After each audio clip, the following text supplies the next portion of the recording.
The candles flickered just once before settling into a soft, golden hum. They lined the long walnut table like a trail of breath held too long, casting halos on the wine glasses and making the gold bracelet on my wrist shimmer faintly beneath my sleeve. A quartet tucked behind the bar played something minor key and elegant, the kind of melody meant to vanish into the linen napkin hush of places like this, places where you paid more for the ambiance than the food.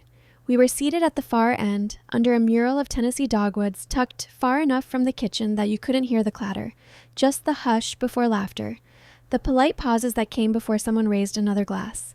My husband leaned in close, laughing too hard at the story I told him a dozen times.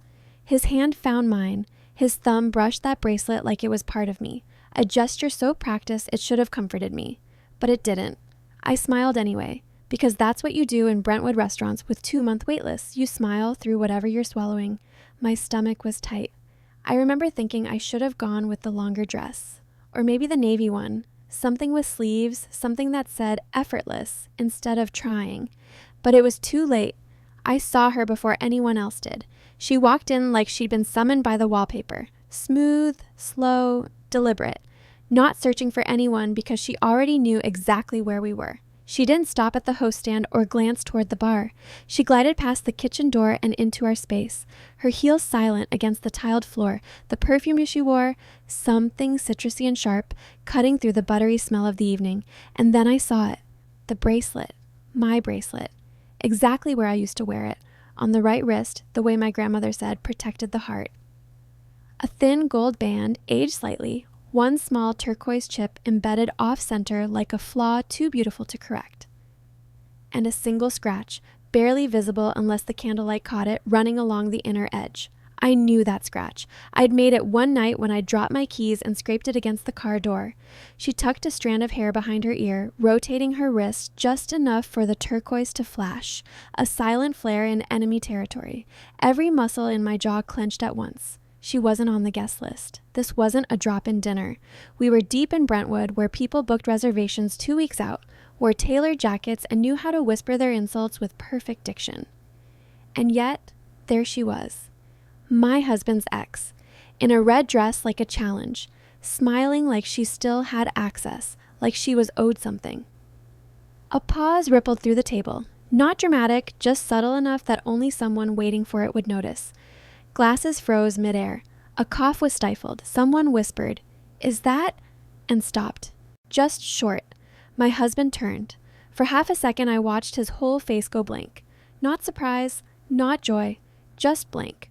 Like his mind had short-circuited before emotion could catch up. Then he smiled. Tight. Too quick.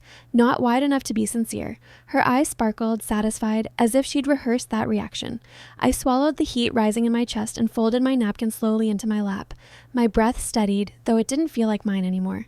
The waiter appeared, young, eager, unfamiliar. Leather folio in hand, sleeves rolled to his elbows. He stopped at her elbow like it was the most natural thing, like she belonged there. And without looking, he extended the check. "Ma'am," he said, soft but certain, "this one's yours." It hit like a piano chord in the wrong key. She laughed, light, delicate, rehearsed, tilted her head, gesturing toward our table. "Oh, I'm not." Then she looked at me. Not at him, at me. And her smile slowed just enough to sting. She glanced down at the bill, back at me, and tucked her wrist under her chin. That bracelet, that cursed holy stolen bracelet. My stomach coiled. My husband reached for the check awkwardly. No, it's mine. I got it." The waiter blinked. "I'm sorry, sir," she said. He stopped. His eyes darted between us, between me and the ex, and I saw the moment he realized the mistake. The blush creeping up his neck, the small, sharp inhale. But the damage was done. She held up both hands and laughed again. Well, I guess some habits die hard. And then, God help me, she sat down. Not across the room, not at another table. She sat down 2 seats away from me, right next to my husband's cousin, like she belonged there, like there had been a seat saved for her all along. No one stopped her. No one even blinked. I stared at the bracelet. It still fit her perfectly. She folded her napkin with 2 fingers, reached for the wine glass that wasn't hers, and raised it like a toast. "To old times," she said. My husband chuckled, half embarrassment, half reflex. I didn't move. The fork in my hand trembled, the metal tapping against porcelain. A sound so faint it could have vanished, except it was the only sound left. Even the quartet seemed to hesitate mid-phrase. My husband looked at me, the color in his face shifting. "Babe, it's just a joke." I turned to him, said nothing, just stood, excused myself with a nod that felt detached, mechanical. I walked past the quartet, the bar, the mural of painted dogwoods, and into the powder room. Every step felt like stepping off a cliff. Inside, the mirror was too bright, too honest. The lighting in those restrooms was designed to flatter no one. I stared at my reflection, trying to recognize the woman looking back. The scent of lemon soap sliced through the air like antiseptic. I braced my hands on the edge of the sink. My pulse echoed against the porcelain. Somewhere down the hall, laughter erupted again. The quartet picked up their rhythm. Life resumed, pretending nothing had happened. I inhaled. The air tasted metallic. For a moment, I thought of the night my grandmother gave me that bracelet. I had been 19, sitting on her porch swing in Murfreesboro, cicadas humming in the heat. "Right wrist," she'd said, fastening it gently. "Closer to your heart that way. Remember, some things shouldn't be lent, even to love." I hadn't listened. I pressed my palms to the counter now, watching the candlelight memory flicker in my head. How had it gone from a porch blessing to this dinner table humiliation? My phone buzzed in my purse, faint but insistent. Probably him. Probably the apology forming mid-text while he tried to keep the evening afloat. I pulled it out anyway, opened the camera instead. The clock on the wall above the vanity glowed 8:47 p.m. I centered it in the frame and snapped the picture. Not of myself. Of the time. The moment. The evidence. Then I opened a new message. Typed his name. My fingers hovered over the screen, trembling only once before I pressed send. "We need to talk. Not here." The dots didn't move. No reply came. Just my reflection, steadying itself in the mirror while the noise outside blurred into a single, distant note, like the last string of a violin left ringing long after the bow had lifted. The door clicked shut behind me, sealing off the sound of violin strings and laughter on the other side. The sudden quiet hit me like cold water. The restroom smelled of citrus cleaner and gardenia soap, those overpriced scents restaurants use to disguise the fact that they charge for pretense as much as food. I steadied my breath and looked at my reflection under the unforgiving light. My lipstick hadn't smudged, my hair still held, but my smile, it was brittle, practiced. My hands, though, they trembled against the sink, shaking in small, visible ripples. That bracelet had been the one thing I kept from my grandmother's will. Everything else, her china, her pearls, her cookbooks, had gone to others. She'd left me the turquoise inlaid gold bracelet, her note folded beside it, for the one who never gives up too early. I used to twist it around my wrist when I was nervous. I wore it through my wedding, through long nights when we were too broke to afford air conditioning, through the years we built a life together in Franklin, Tennessee. And then, 3 months ago, it vanished. I'd asked him once, my husband. He'd shrugged, said maybe I'd misplaced it. Maybe the cleaner tucked it somewhere strange. The words had sounded soft enough, reasonable enough, that I'd let them stand. I'd searched anyway. Drawers, closets, even the glove compartment of his car. Nothing. And now she had it. His ex. Wearing it like it had always been hers. My pulse was pounding so hard it felt like it was shaking the mirror. I pulled out my phone and opened the voice recorder. The faint hum of laughter carried through the walls, muffled, distant, like the sound of another life I'd already left behind. My voice came out steady, too steady. Date, location, Brentwood House, husband's birthday dinner, 8:42 p.m., visual confirmation, bracelet, gold with turquoise chip, witnesses present. The words sounded foreign once I said them aloud, cold, procedural. I hit stop, saved the file, and stared at my reflection again. I didn't cry. I didn't break. I just watched the woman in the mirror straighten her back, smoothing the front of her dress as if she were about to walk into a courtroom instead of a dinner party. When I returned to the table, the world had rearranged itself into a version of calm that made my stomach twist. The waiter was gone. The laughter was back. My husband was smiling again, too brightly, and she sat there, elbow propped on the table, chin in hand, like she'd never been happier in her life. "Honey," my husband said, his tone soft and public. "You okay? You were gone a while." "Fine," I said, my voice light. Just freshening up. I sat slowly, letting my chair glide quietly against the polished floor. My hand rested near my wine glass. I tapped my phone screen once, camera open, the sound muted, not to take a photo, to record. The bracelet glinted every time her hand moved, the turquoise catching the light like it was alive. She talked about the good old days, about road trips, about the way he used to forget his wallet. She laughed, and it was the same laugh she'd used years ago, back when her name still came up like a ghost in our arguments. I watched her hand brush his sleeve for a second too long, saw his shoulders tense in reflex, zoomed in, captured it. One frame of truth. Dinner stretched thin, drawn out by polite conversation no one cared to have. Someone mentioned new car models, another asked about vacation plans. The clink of forks filled the gaps where trust used to be. I smiled when eyes turned toward me. I laughed when I needed to, but my mind was somewhere else entirely, listening, counting, remembering. When the plates were cleared, I excused myself again, this time not to hide, but to move. Near the kitchen, the waiter was stacking dessert plates, sleeves rolled up, cheeks flushed from heat and nerves. "Excuse me," I said quietly. He looked up fast. "Oh, ma'am, I'm so sorry about that earlier. I didn't mean—" "It's fine," I said. Calm. Controlled. "Can I ask why you gave the bill to that woman?" He blinked, confused. "She waved me over, said she was hosting." "She said that?" "Yes, ma'am. Told me, it's my table. They're my guests. I thought—" He hesitated. "She even pointed to your husband." Something inside me went very still. I smiled as though we were just sharing gossip. "Would you mind writing that down? Just a quick note for your manager about what happened." "Like an incident report?" he asked, voice uncertain. "Exactly." He nodded slowly. "Sure, I'll tell the manager." "Thank you, and if your cameras caught that, could you ask them to hold the footage, just for a day or two?" His eyebrows rose slightly. He knew there was a story here, but he didn't ask. "I'll mention it," he said. When I walked back into the dining room, something in me had shifted. A thin, invisible armor settled over my skin, and then I saw her. She was in my seat, not beside it, not near it, in it. Her arm draped over the back of the chair that still held the faint crease of my napkin. My husband was laughing, his tie loosened.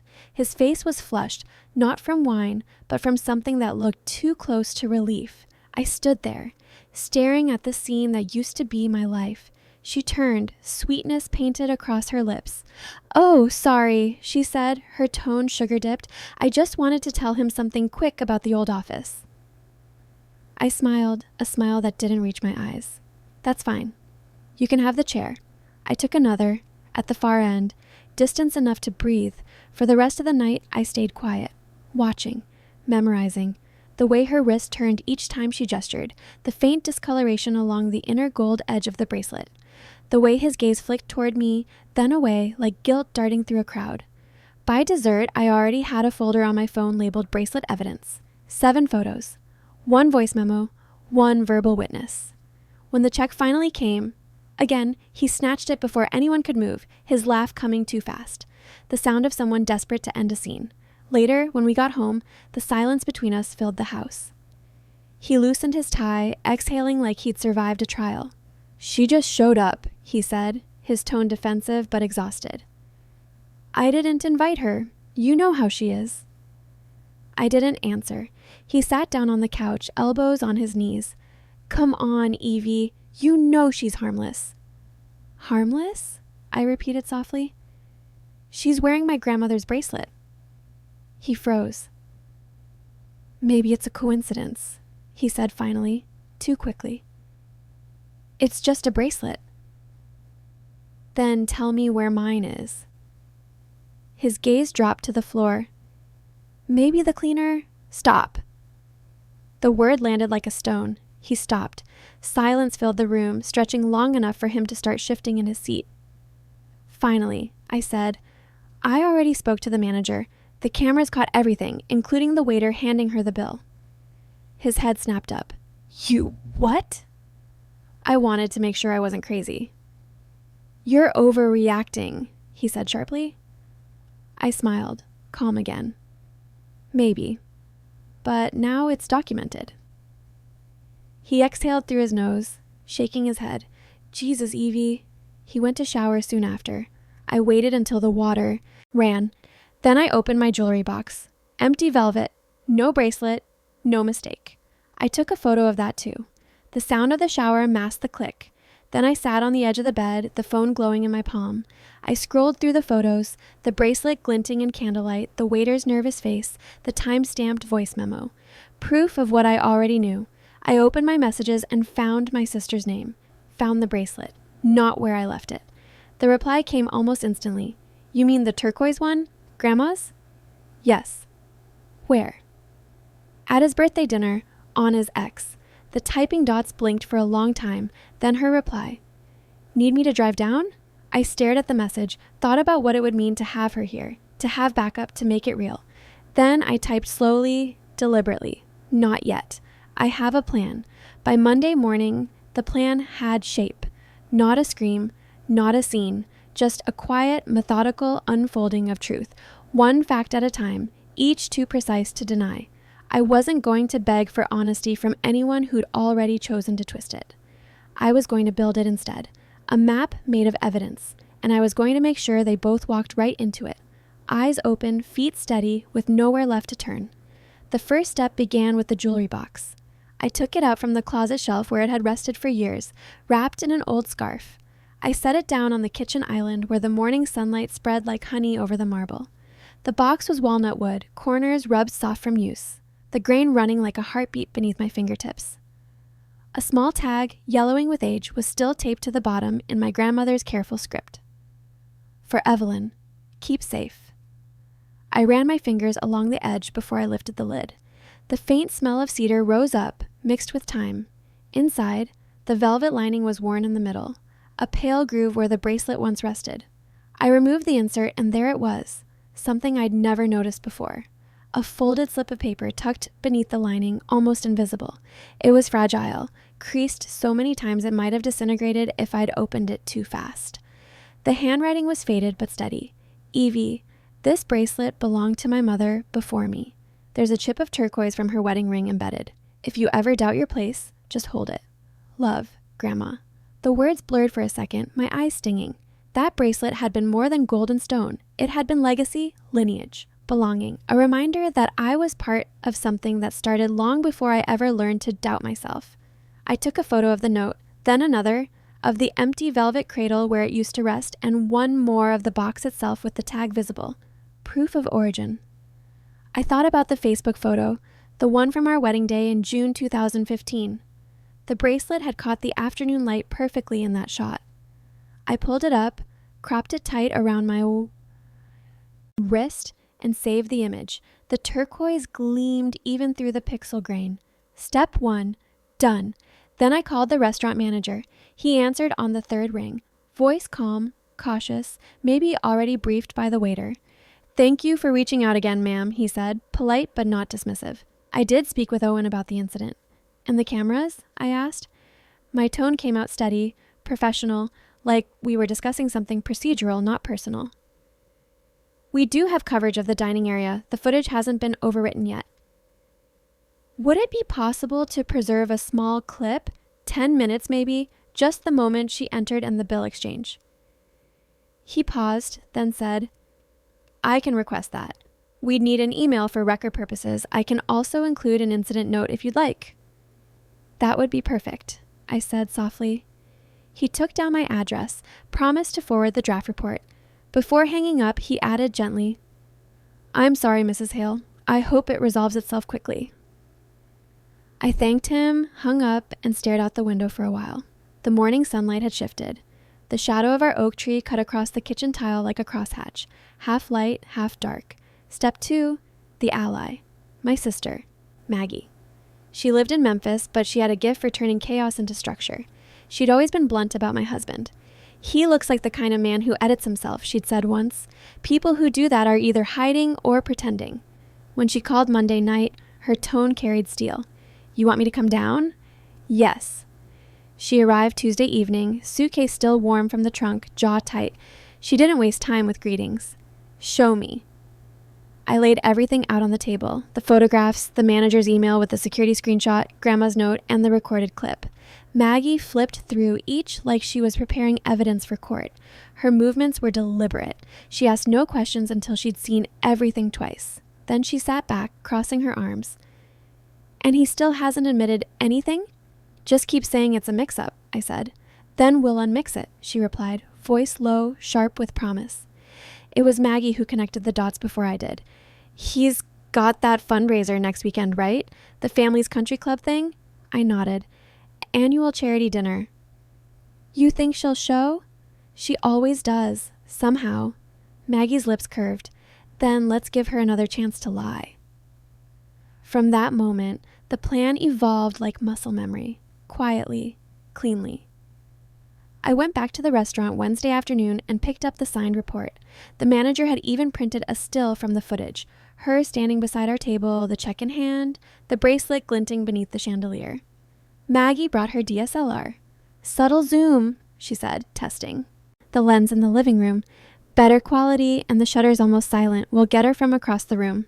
By Thursday, I'd ordered a custom charm necklace from Etsy, a delicate gold letter E. It wasn't part of the evidence. It was part of the setup, the detail that would draw her out.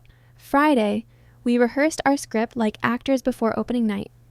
Maggie would handle the casual question. I'd handle the silence. The trick wasn't to expose, it was to let her expose herself. The night of the fundraiser, the air smelled like early autumn, cool, dry, edged with cedar from the countryside. The club glowed with soft yellow light, the kind that made everyone look more refined than they were. I wore a black dress with long sleeves, no jewelry. My hair pulled back, the picture of restraint. Maggie, sharp and unflinching beside me, wore navy and carried her camera bag like it was just an accessory. The ex arrived half an hour in. Red again. Always red, the color of certainty. She swept through the doors with her clutch dangling and her perfume preceding her, a mix of rose and something metallic. And there it was, shining on her wrist. My grandmother's bracelet. The turquoise winked beneath the chandelier like it knew I was watching. She laughed too loud, embraced people too easily, placed her hand too often on shoulders that didn't belong to her. When she sat beside my husband's aunt, she looked like she had been seated there by divine design. From across the room, my husband spotted me. His expression shifted, half a smile, half hesitation. His eyes flicked to Maggie, then back to me. He approached with the polite tension of a man walking toward thin ice. Hey, he said quietly. Didn't know Maggie was coming. She's family, I said, keeping my tone level. He nodded slowly. You're not planning anything, right? I tilted my head, almost smiling. What would I plan? He tried to laugh, but it came out hollow. Okay, just checking. Then he drifted away, pretending it was casual. Maggie adjusted her lens. Ready? I nodded once. 3 photos, quick, clean. First, the ex lifting her glass, bracelet centered under the chandelier's light. Second, her laughter mid-breath, turquoise flashing like a caught secret. Third, the waiter from the restaurant walking past, his gaze flicking toward her wrist before he disappeared into the crowd. Proof, layered over proof. We stayed through dinner, through small talk and polite applause. The ex never glanced my way, not once. She was too busy playing familiar, leaning in when my husband's uncle made jokes, letting her charm fill every quiet space. After dessert, Maggie made her move. She dropped her charm necklace near the ex's feet and crouched to pick it up. Oh, she said lightly, standing with an easy smile. Love your bracelet. Where'd you get it? The ex didn't hesitate, didn't even blink. Paris, she said. Tiny boutique. Years ago. The lie slid off her tongue like something practiced. Maggie blinked, eyes wide with feigned surprise. Wow. Looks exactly like one my grandma gave my sister. Same turquoise chip and all. Her voice was honey, but her gaze was a knife. The ex raised her glass, still smiling. I guess we all have stories. That was it. The tell. The perfect self-assured lie. Later, in the car, Maggie broke the silence first. She lied. You heard it clear. I heard it, I said quietly, staring out the window at the streetlights blurring past. And now I've got her voice recorded, time-stamped, clear as day. By morning, I'd assembled everything into order. The photos, the restaurant video, Grandma's note, the incident report, the audio of the ex's lie, and one last piece, a letter, typed, neutral, surgical, addressed to my husband. It didn't ask for anything. It didn't accuse. It simply listed the evidence in numbered order with dates and attachments. At the end, one line, truth doesn't hide. People do. I placed the USB drive in a small envelope along with a printed copy of the wedding photo. Me smiling, young, his hand over mine, the turquoise gleaming between us. Then I sealed it, addressed it to his office, and sent it by certified mail. Signature required. He didn't mention the envelope for 2 full days. Not a word. Not even an offhand remark to test the air. But I saw the shift. He came home quieter, walked slower. His keys clinked differently when they hit the counter, like even gravity was watching. He poured his drinks faster, one, then another, as if he could outrun whatever waited for him between each swallow. He checked his phone the way a man checks a wound, half expecting it to bleed again. When he finally spoke, it was Thursday night. Dinner dishes still warm, the dishwasher humming like a secret under the noise. The smell of roasted garlic and detergent hung in the air, familiar, domestic, almost peaceful. He set his fork down carefully, like it suddenly weighed more than it should. "You went through a lot of trouble," he said. I didn't look up. I had to be sure. His voice dropped, heavy but measured. "It's just a bracelet, Evie." I folded my napkin, one edge at a time, deliberate, slow. "No, it's not."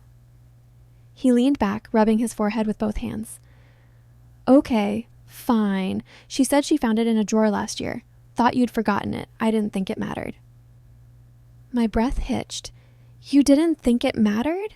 I repeated, tasting each word before letting it go. He exhaled, eyes fixed somewhere on the wall behind me. "She asked if she could have it. I didn't say yes. I just didn't say no." My throat went dry. "So she took it?" "She said she remembered you leaving it behind when we used to talk." That word, talk, it burned. "Used to talk," echoed, voice flat. "While we were married?" He looked up, almost defiant, almost ashamed. "It wasn't physical, just occasional, familiar." My hands felt cold against the linen tablecloth. "You gave her an heirloom, without asking." He sighed, sharp and defensive. "It's not like I thought you'd even notice." There it was, the quiet cruelty. Not dramatic, not shouted, just a slow, surgical erasure of where I stood in his world. A kind of betrayal that doesn't shatter, it corrodes. I pushed back my chair, stood. Not abruptly, not in fury, just done. He didn't follow me to the bedroom, didn't try to explain. The silence between us had already said everything. The next morning, I moved with precision, the kind of calm that follows after a storm has already passed. I drafted one more email to the restaurant manager, formal, polite, detached. I thanked him for his help and asked for one final item, the waiter's written statement on company letterhead. He replied within hours, said the document would be couriered that afternoon. When it arrived, I sat at the dining table, the same table where we'd eaten in silence the night before. I unfolded the paper slowly. Statement of incident. Brentwood House, March 9th. The description was simple, factual. One paragraph about the night in question. A woman in a red dress accepting the check, identifying herself as the host, and gesturing toward my husband. Signed by the waiter, stamped with the restaurant's logo. It was the final puzzle piece. I scanned it, saved it, labeled it final. Then I composed one message. To her. No greeting, no accusation, just 3 photos. The first, me wearing the bracelet on my wedding day, the turquoise glinting under sunlight. Date visible in the corner. The second, the handwritten note from my grandmother. The third, the restaurant report, no caption, no threat. I hit send. Then I waited. Hours passed. No response. But later that evening, while scrolling aimlessly through social media, I saw her screenshot my photos, posted to a private Facebook group she must have forgotten I still had access to. Her caption read, "Some people are too obsessed with the past."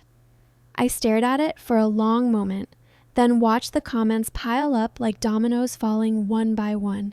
Wait, isn't that the bracelet from Evie's wedding? Didn't she say it was her grandma's? Wow, that's low, even for you. The words stacked up, each one cutting a little deeper than I could have managed myself. By dinner, her profile was locked. Her name disappeared from my feed. I didn't need to say a thing. But the next day, the mailman knocked. A small, padded envelope. No return address. Inside, my bracelet. And a single Post-it note folded in half. 3 words written in sharp blue ink. You win. Whatever. I held it between my fingers. Not the bracelet. The note. Because that was the real gift. The first crack in her armor. But I wasn't finished. Not yet. I waited 2 more days. Saturday. The annual family brunch at my husband's parents' house. Half the family would be there. His sisters, cousins, aunt from Nashville. A cheerful sunroom buffet kind of event. The smell of coffee, maple syrup, and fresh cut fruit always made it feel too harmless for confrontation. I dressed plainly. No jewelry, my hair pulled back, neutral tones, the bracelet stayed zipped inside my purse. When we arrived, the house smelled like cinnamon rolls and lemon polish. The sound of laughter floated from the kitchen, all warmth and surface-level civility. I moved through the rooms like a ghost who'd once belonged there. Halfway through, as people passed bagels and poured mimosas, I stood near the entryway. My pulse steady. Then I pulled the small, padded envelope from my purse. I placed it on the buffet table. Not slammed, not tossed, just set down. Enough motion for eyes to notice. It slid to rest beside a tray of sliced fruit. His mother noticed first. "What's this?" she asked, curiosity soft in her voice. I said nothing. She opened it, pulled out the bracelet. The turquoise winked in the sunlight streaming through the window. Her voice trembled. "Is this?" My husband turned from the coffee machine. His expression collapsed mid-motion. The room fell quiet. All conversation dissolved like sugar in water. I stepped forward, slow, deliberate. "This belonged to my grandmother," I said, my voice clear. "It disappeared from my jewelry box 3 months ago." A ripple of whispers. Someone's fork paused midair. I lifted the folded Post-it, holding it up for everyone to see. This was returned to me anonymously, after someone wore it, without understanding what it meant. His sister took a step forward, eyes narrowing. "That's the one from your wedding, right?" I nodded. Then, with a calm that didn't feel human anymore, I placed the bracelet in the center of the table. The turquoise chip caught the light. It glowed against the silver platter and paper napkins, a relic in the middle of ordinary life. My husband's voice cracked. "Evie, can we talk privately?" I turned to him, meeting his eyes for the first time in days. "Why? So you can rewrite it again?" The air in the room shifted. Heavy, still. His mother set her coffee down a little too hard. The spoon inside clinked against the porcelain. It was the only sound in the room. Then, in a voice barely above a whisper, she said, "I think it's time we all started telling the truth." The words hung there, vibrating in the silence. My husband looked at me. Really looked. The kind of look that isn't about defense or charm anymore. The kind that sees consequence. His shoulders slumped. His hands trembled slightly at his sides. For the first time, he looked small. I didn't need to say another word. I left the bracelet where it lay. I didn't need to reclaim it. The point wasn't ownership. It was acknowledgement. They saw it. They saw everything. The bracelet sat untouched for the rest of the brunch. No one moved it. No one even breathed too close to it. The turquoise caught every shift of light that slipped through the sunroom windows, gleaming faintly against the silver tray like something sacred or cursed. By the time I excused myself, half the room had gone quiet and the other half tried too hard to talk about something else. Anything else. Muffins, gas prices, Aunt Marie's new cat that wouldn't stop hiding behind the dryer. Their voices rose and fell in artificial bursts, each one trembling under the weight of what they weren't saying. I didn't say goodbye. I just left the way I'd come in. The car ride home was soundless except for the low hum of the highway beneath the tires. The air between us was dense, the kind that thickens when too many truths have been spoken out loud. My husband drove with both hands on the wheel, his posture rigid, his eyes fixed straight ahead. His fingers didn't move, not even a nervous tap. He was afraid to fidget, afraid to draw attention to himself, afraid of what I might say next. I didn't speak until we pulled into the driveway. "You knew she had it," I said quietly, my gaze still forward, watching the motionless outline of our house through the windshield. He swallowed. "I didn't think she'd wear it." "That's not the part that matters." The words hung between us like fog, soft but impossible to see through. I opened my door, the hinge creaking sharply in the silence, and stepped out before he could respond. The car door shut behind me with the kind of sound that seals things permanently. Inside, the house smelled like lemon cleaner and faint regret. I walked straight to the kitchen. The tile was cool beneath my heels. From the drawer near the sink, I pulled out yet a small red envelope I'd hidden 2 weeks earlier, my safety net disguised as caution. Inside was a notarized letter, simple, precise. My legal separation notice, signed, witnessed, and ready for filing in Williamson County. I placed it on the entryway table. Beside it, I laid the other envelope, the one she'd mailed back. The bracelet was inside, coiled neatly like it was finally resting. No fanfare, no gloating. Let him decide which mattered more, the paper that ended us or the gold that started it. Then I walked to the bedroom, unzipped a small weekend bag, and started packing. Just essentials. One clean sweater, jeans, toiletries, the folder with all my printed photos, the thumb drive containing the recordings, and at the bottom, the original note from my grandmother, the one that still smelled faintly of cedar and thyme. I wasn't running. I was making space. When I reached my sister's house in Memphis that evening, the air was thick with the scent of cut grass and rain. She met me at the door without questions, just wrapped me in a hug that said everything words couldn't fix. The guest room was small but calm. White curtains, a soft quilt, a lamp that glowed warm and low. That night, I lay beneath the quilt listening to the rain. The steady kind that doesn't roar, doesn't cleanse, just softens. It made the edges of my thoughts blur until exhaustion finally took over. When I woke the next morning, sunlight was filtering through the curtains, thin and pale. I brewed coffee in the quiet kitchen, the sound of the percolator grounding me in its small familiarity. I sat at the table with the padded envelope in front of me. The note was still folded the same way. You win. Whatever. It wasn't an apology. It wasn't even anger. It was surrender disguised as dismissal. But I could still see her face in my mind. The flicker in her jaw, the way her wrist tightened when she'd handed the bracelet back. That wasn't indifference. That was someone realizing she'd lost control of the story. And him, my husband, he had given her that control.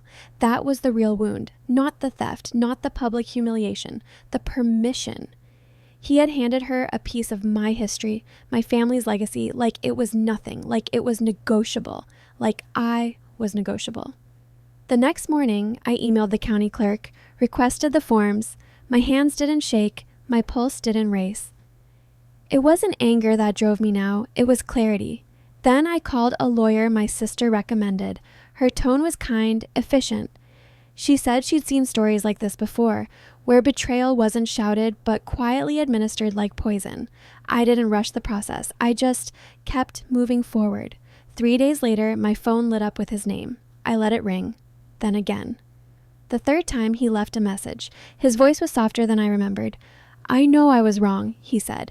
I want to fix this. Come home, please. He didn't say her name. He never did. Cowards always edit their confessions. By Friday, a package arrived, small, rectangular, hand-addressed. No return label. But I recognized the handwriting immediately. His, slanted and careful. Inside, wrapped in tissue paper, was another envelope. I unfolded it slowly, bracing for something sharp. Instead, there was a photograph. Me, on our wedding day, half turned toward the camera, smiling. The bracelet gleamed faintly beneath my bouquet. I could almost smell the church lilies, could almost feel the weight of his hand that used to rest so easily against mine. Behind the photo was a printed document, an online bank transfer, $10,000. Label? Restitution. I stared at it for a long time, my coffee going cold beside me. Restitution. Not apology, not reconciliation, not even remorse, just a transaction.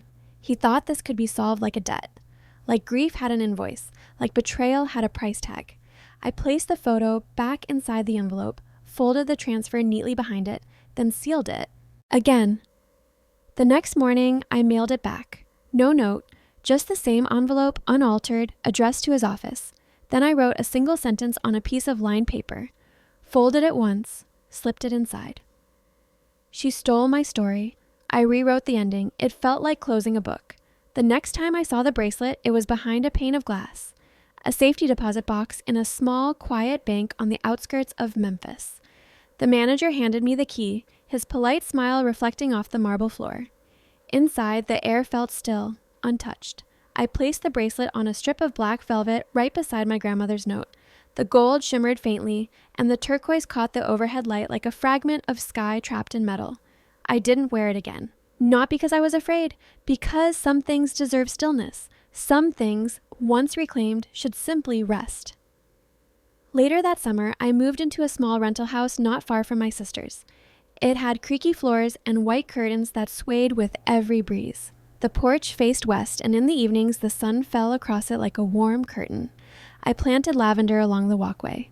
By midsummer, the scent drifted into the kitchen through the open windows.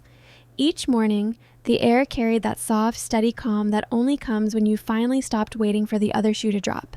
On the mantel, I placed one frame photo, not of us, not of the wedding, just of the bracelet resting quietly in its box, the turquoise glowing like a kept promise. I didn't keep it there as a reminder of what I lost. I kept it there to remind myself what I reclaimed, the silence, the truth, the ability to protect what's mine without asking permission. He never called again after that last package, never came looking. But I know he saw the photo. I'd updated my Facebook cover image, the bracelet lying flat in the box, turquoise bright against the black velvet. No caption, no explanation, just stillness. Some betrayals don't leave bruises, just quiet. And sometimes quiet is the loudest victory there is. If you were in my shoes, what would you have done? Let me know in the comments. And don't forget to subscribe for more stories like this.